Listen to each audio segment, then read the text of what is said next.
At 150 litres, you could argue that my so-called skimmerless nano tank isn't actually a nano at all. And now I've added a skimmer, it's not skimmerless either. But while the skimmerless nano tank is now just tank, there are very good reasons I've added a skimmer, which I'm going to tell you about today, and it starts right now. Now, in order to make room for the skimmer, I've had to remove my Refugium, which is a bit of a shame because I am a big fan of Refugiums. They're really effective at reducing nitrate, they also help balance out your pH overnight when your main lights are off, and they provide a place for copepods and amphipods to breed, which is a food supply for your main tank. However, one of the main reasons I set up a Refugium on this tank was because I wanted it to control my phosphate. I went for 3 Tunzi 8831 Refugium lights, removed a couple of baffles, and tried to have an absolutely enormous space for algae to grow. Now, I did all that because I've never been able to control phosphate using a Refugium before, so this was my last attempt. Go big or go home. And actually it was successful in doing that. My phosphate has almost always been at around 0.07 or below, which is absolutely fine and very impressive given I'm not using something like Rowaphos. And the Refugium is always absolutely teeming with life, much more so than the Refugium on my other tank, which on paper is a great thing, but the reality is that the fish I have in my tank don't need it, so it doesn't really provide a valuable benefit. And while I've been happy with the work it's done on my phosphate levels, it has been far too effective on my nitrate levels. I've always struggled to keep nitrate levels above 0 on this tank, and for a long time I was dosing sodium nitrate to keep my levels up and stop the nutrients crashing out. Now, when both my nitrate and phosphate have bottomed out in the past on this tank, I've had a dinoflagellus outbreak. So of course I'm keen to avoid that, but I don't feel like dosing nitrate is a sensible solution in the long term.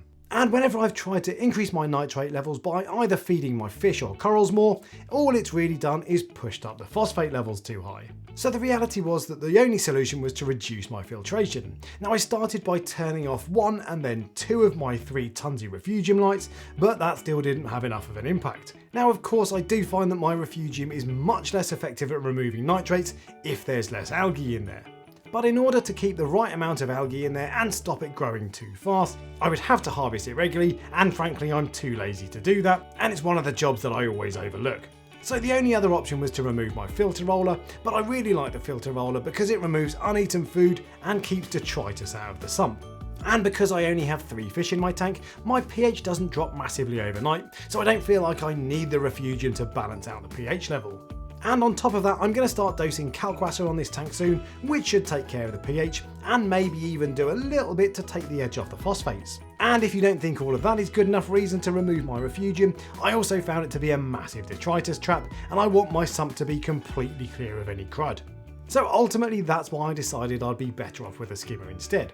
A skimmer will still do a bit of work on the nitrates, hopefully a bit more smoothly than the Refugium, and it will of course remove CO2 from my water, which is good for both pH levels and oxygenation.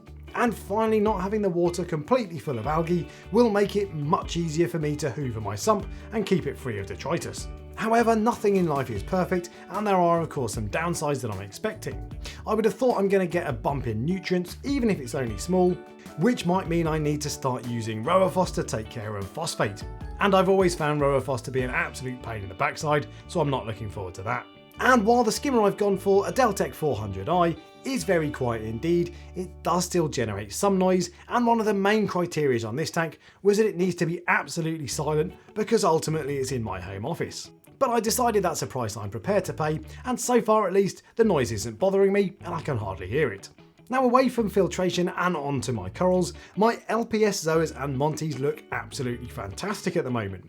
The Aquapora corals I have in there look just about okay, but they're not showing great colours or polyp extension, so really they're surviving rather than thriving. But this tank has still been running less than a year, so I'm not too concerned, and once I get my nitrate and phosphate in the right balance, and once the tank's been established a little bit longer, I reckon that should start to turn around.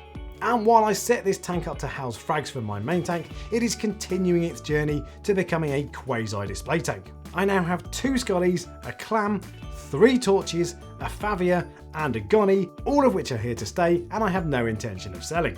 And because they all look so fantastic in this tank, I'm going to be adding a few more, and I think I'm likely to end up with display corals all along the front of the tank at the bottom half.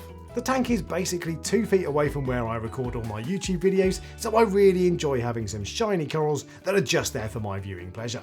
And because my main tank is set up for mainly SPS corals, it means that LPS don't do very well, so now I've got a great little space in this tank where LPS should absolutely thrive. Now I don't think I'll regret my decision to ditch the Refugium and add a skimmer, but with my corals generally looking really good and there being no major nuisance algae in the tank, I will admit to a little trepidation. So if you want to see how I get on in the coming months, make sure you like and subscribe, and if you've got any questions, chuck them in the comment section below, and I'll see you next week.